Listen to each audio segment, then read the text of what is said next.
आहे ती तुर्तास रद्द करण्यात आल्याची माहिती मिळते आहे। तर या संदर्भामध्ये परिपत्रक देखील निघालेलं आहे।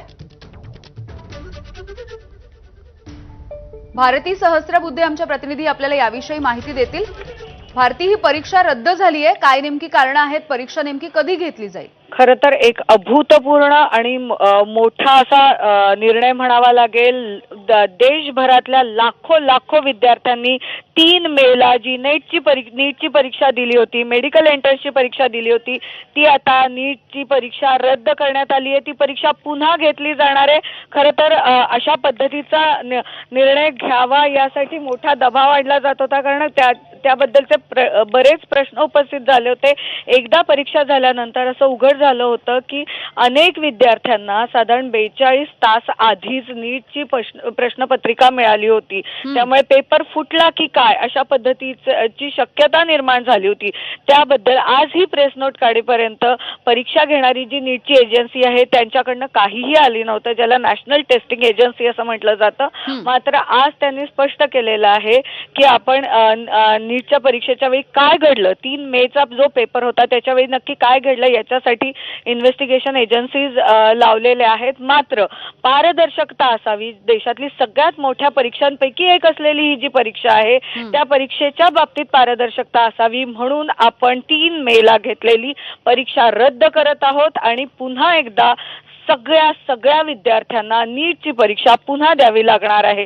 त्यामुळे खरं तर देशातल्या सगळ्या पालकांसाठी, सगळ्या विद्यार्थ्यांसाठी सगळ्यात महत्त्वाची आणि मोठी अशी ही बातमी आहे की वारंवार जे आरोप गेल्या 3 दिवसांमध्ये झाले होते, 42 तास आधी पेपर मिळाल्याचे आरोप केले गेले होते, अनेक विद्यार्थ्यांना त्याचा फायदा झाल्याचं सांगितलं जात होतं।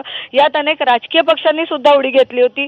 काही तासांपूर्वी स्वतः राहुल गांधी यांनी ट्विट टाकलं होतं की आता नीटची परीक्षा म्हणजे जी मेडिकलची सीट आहे ती विकली जाते की काय, अशा पद्धतीने विरोधी पक्षांकडून आरोप केले जात होते। त्या सगळ्या पार्श्वभूमीवर नीटची परीक्षा जी की देशातला प्रत्येक मेडिकल ॲस्पिरंट देत असतो ती परीक्षा रद्द करण्यात आलेली आहे, जी 3 मेला मुलांनी खरं तर दिलेली आहे।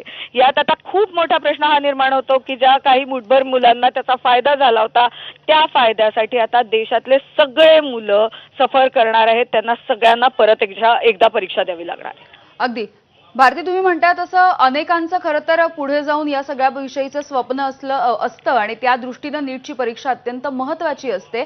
मात्र साधारणपणे किती विद्यार्थ्यांना या सगळ्याचा फटका बसू शकतो, पुन्हा एकदा या सगळ्याची तयारी करावी लागू शकते? खरं तर यामिनी आपण अगदी बेसिक विचार केला तरी मी तुला सांगते की 12वीची परीक्षा आपल्या राज्यात महाराष्ट्रात साधारण 14 लाख मुलं देत असतात। अगदी आपण 50-60% मुलं ज्यांना मेडिकलला जाण्याची इच्छा आहे त्याचाही विचार केला तरी 8-9 लाख तर केवळ महाराष्ट्रात मुलं असतात जे नीटची परीक्षा देत असतात, नीटच्या परीक्षेसाठी अपेअर होत असतात। हीच परिस्थिती देशातल्या प्रत्येक राज्यात आहे। प्रत्येकाला ज्याला इच्छा आहे मेडिकलला जाण्याची त्या सगळ्यांसाठी नीटची परीक्षा अनिवार्य असते। ज्यांनी बायोलॉजी घेतलेलं असतं 11वी-12वी साठी त्या सगळ्यांसाठी नीटची परीक्षा अनिवार्य असते आणि या सगळ्या पार्श्वभूमीवर आता त्यांनी एकदा पेपर दिलेला आहे आणि असं असताना त्यांना आता नीटची परीक्षा पुन्हा एकदा द्यावी लागणार आहे। अत्यंत महत्त्वाचा, मी जसं म्हटलं सुरुवातीला की अभूतपूर्व असा, याचाच अर्थ आपल्याला कळत आहे की ज्या पद्धतीचे आरोप होत होते, ज्या पद्धतीच्या बातम्या येत होत्या त्या पद्धतीने कुठेतरी काहीतरी नीटच्या परीक्षेमध्ये असं सांगितलं जात होतं की प्रिंटिंग प्रेस च्या माध्यमातून तर काही झालं नाही ना, तर अशा पद्धतीने काहीतरी झालंय आणि ज्याचा आता तपास होणार आहे इन्व्हेस्टिगेटिव्ह एजन्सीज कडून। अगदी भारती, तुर्तास धन्यवाद सविस्तर माहितीसाठी। आणि या संदर्भात रोहित पवार यांनी ट्विट केलेलं आहे, आपण बघूया ते काय म्हणतात। 281 प्रश्न असलेल्या गेस्ट पेपर मधील 131 प्रश्न हे जसेच्या तसे नीटच्या प्रश्नपत्रिकेमध्ये जर येत असतील तर 2024 प्रमाणे यंदाही परीक्षेमध्ये पैशांचा मोठा खेळ झालाय हे स्पष्ट होत आहे। गेल्या आठवड्यामध्ये महाराष्ट्रामध्ये देखील असाच प्रकार घडला। SRPF परीक्षेच्या संदर्भामध्ये असंच घडलेलं होतं। ठराविक दलालांच्या पैशांच्या खेळामध्ये विद्यार्थ्यांच्या स्वप्नांची राख रांगोळी करून त्यांच्या आयुष्याचा खेळ करणं हे योग्य नाही। तपास यंत्रणांनी या प्रकरणाची गंभीरपणे दखल घेतली पाहिजे, कठोर कारवाई देखील करावी ही विनंती रोहित पवार यांनी केली आहे। त्यामुळे एक मोठी बातमी आपण बघतोय, नीट 2026 ची परीक्षा आता रद्द करण्यात आली आहे। 3 मे रोजी ही परीक्षा घेण्यात आलेली होती, मात्र ही परीक्षा पेपर फुटीच्या काहीशा कारणास्तव रद्द करण्यात आली आहे। एक अभूतपूर्व असा निर्णय ज्याचा फटका संपूर्ण देशभरामध्ये होणार आहे।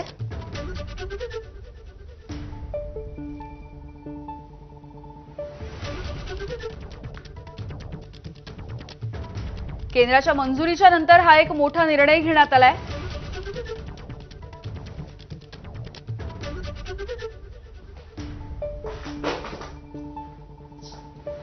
त्यामुळे पुन्हा एकदा खरं तर सगळ्याच विद्यार्थ्यांना या रद्द झालेल्या परीक्षेचा मोठा फटका बसणार आहे। पुन्हा एकदा त्यांना तयारी करावी लागेल या सगळ्याची। मात्र दुसरी एक महत्त्वाची गोष्ट, जो मुद्दा रोहित पवार यांनी मांडलेला आहे, ज्या पद्धतीने महाराष्ट्रामध्ये देखील गेल्याच आठवड्यात एसआरपीएफची जी परीक्षा होती त्यामध्ये देखील काही खाजगी प्रकाशनाच्या पुस्तकातले प्रश्न हे जसेच्या तसे छापण्यात आलेले होते। 80 पेक्षा जास्त ते प्रश्न होते। त्यामुळे पेपर फुटीमुळे अशा पद्धतीनं नीट सारखी मोठी परीक्षा रद्द करायला लावण्याची नामुष्की ही ओढवलेली आहे आणि या संपूर्ण प्रकरणाची सीबीआयच्या मार्फत आता चौकशी देखील केली जाणार आहे। 42 तास आधीच अनेक विद्यार्थ्यांकडे याबद्दलचा पेपर आलेला होता, त्यामुळे नेमकं परीक्षेत काय येणार आहे हे विद्यार्थ्यांना आधीच कळलेलं होतं। त्यांनी त्या पद्धतीची तयारी केलेली होती।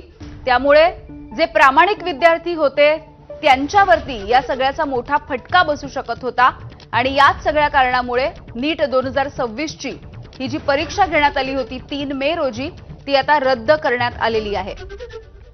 सीबीआय तर्फे या सगळ्याची चौकशी केली जाणार असल्याची देखील माहिती मिळते।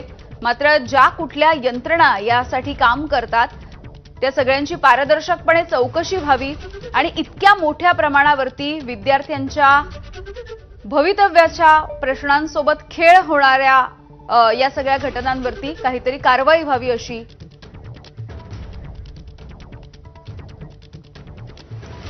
सूर्यवंशी क्लासेसचे राजीव सूर्यवंशी सर आपल्या सोबत आहेत।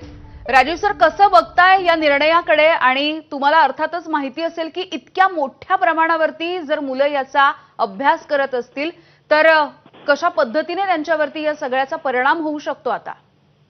हॅलो मॅडम, खरं तर हा अमानुष प्रकार आहे।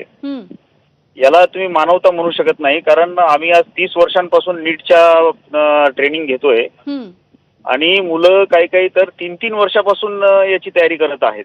बरोबर। आणि याला सर्वस्वी दोषी मी एनटीए ला मानतो आणि याच्या मागे राजकारण्यांचा सुद्धा हात असेल कदाचित। राजूजी, अगदी काही क्षणांसाठी थांबवते। सुप्रिया सुळे आपल्या सोबत आहेत। सुप्रिया ताई, जसं मागच्या वेळेला महाराष्ट्रामध्ये झालं होतं परीक्षेमध्ये, तसंच आता थेट नीटच्या परीक्षेमध्ये झालंय आणि नीटची परीक्षा रद्द करायची वेळ आली आहे। अहो, एक धक्कादायक आहे। 22 लाख मुलं बसली आहेत या परीक्षेला आणि अशा परिस्थितीत एवढं तंत्रज्ञान असताना एकीकडे आर्टिफिशियल इंटेलिजन्स वगैरे आपण जग कुठे चाललंय तंत्रज्ञानात ह्याच्याबद्दल चर्चा करतोय आणि दुसरीकडे एक पेपर फुटतो। 22 लाख मुलांच्या आयुष्याचा प्रश्न आहे। एखादी म्हणजे मी एक आई राहिलेली आहे, म्हणून मला माहितीये की एक छोटी परीक्षेत एका साधारण कुटुंबामध्ये जिथे शिक्षणाला खूप महत्व असतं, म्हणजे पूर्ण फॅमिली इन्व्हॉल्ड असते त्याच्यात, त्या मुलाच्या आयुष्याचा प्रश्न असतो आणि इतका हलगर्जीपणा जर सरकार आणि त्या यंत्रणेच्या मधून येत असते ते अतिशय दुर्दैवी आणि याचा मी जाहीर निषेध करते। सुप्रिया, या संदर्भात रोहित पवारांनी पण काही वेळापूर्वी ट्विट केलंय, जसं मागच्या वेळेला एसआरपीएफच्या परीक्षेमध्ये झालेलं होतं। 80-85 प्रश्न जसेच्या तसे कुठल्या तरी खासगी प्रकाशनाचे छापले होते, तसंच आता नीटच्या परीक्षेमध्ये होतंय। विद्यार्थ्यांच्या सगळ्याच भवितव्याची आणि सगळ्या मेहनतीची राखरांगोळी होतीये।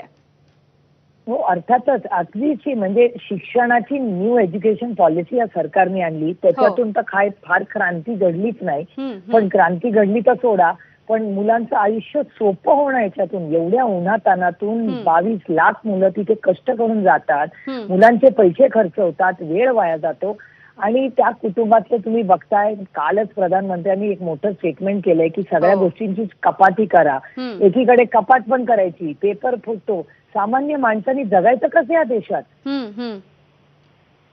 आणखी एक याच्याबद्दलचा एक प्रश्न आहे सुप्रियाताई, तो म्हणजे नीटच्या परीक्षेमध्ये 2024 प्रमाणे यंदा देखील पैशांचा मोठा खेळ झाला असे देखील आरोप होत आहेत, ज्याच्यामुळे ही पेपर फुटी झाल्याचं बोललं जात आहे. पण पैशाचा खेळ म्हणजे कोण करताय? मग ईडी आणि सीबीआय अखंड विरोधी पक्षाच्या विरोधात लावतात, त्याच्याऐवजी ह्यांच्या मागे लावा ना, मग कळू तरी दे.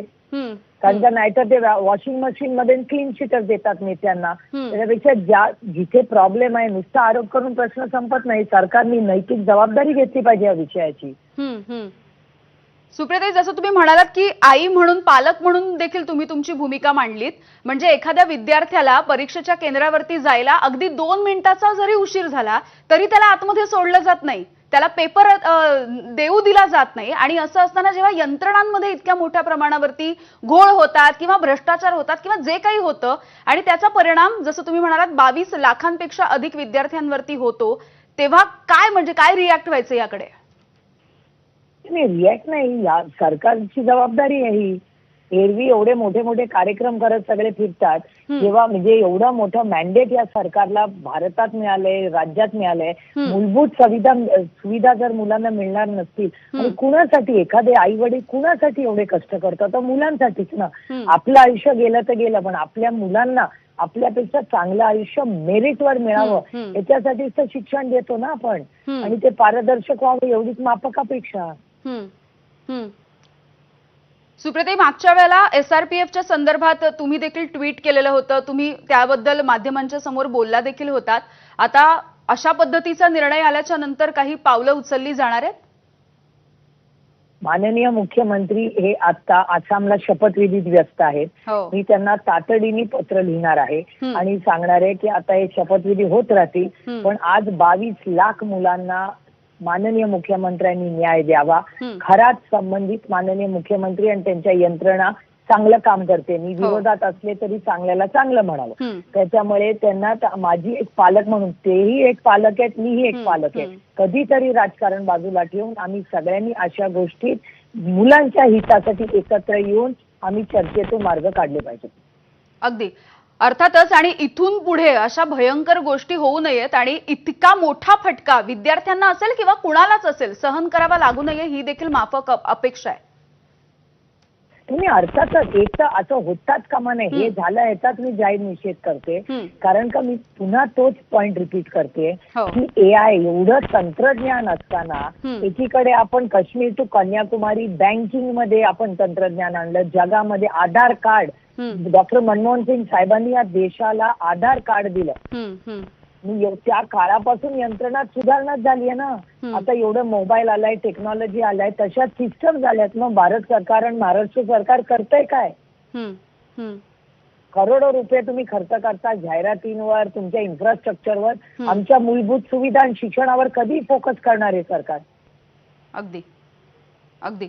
सुप्रियाताई, खूप खूप धन्यवाद. तुम्ही सविस्तरपणे बोललात, भूमिका देखील मांडलीत आणि अर्थातच या सगळ्या विषयी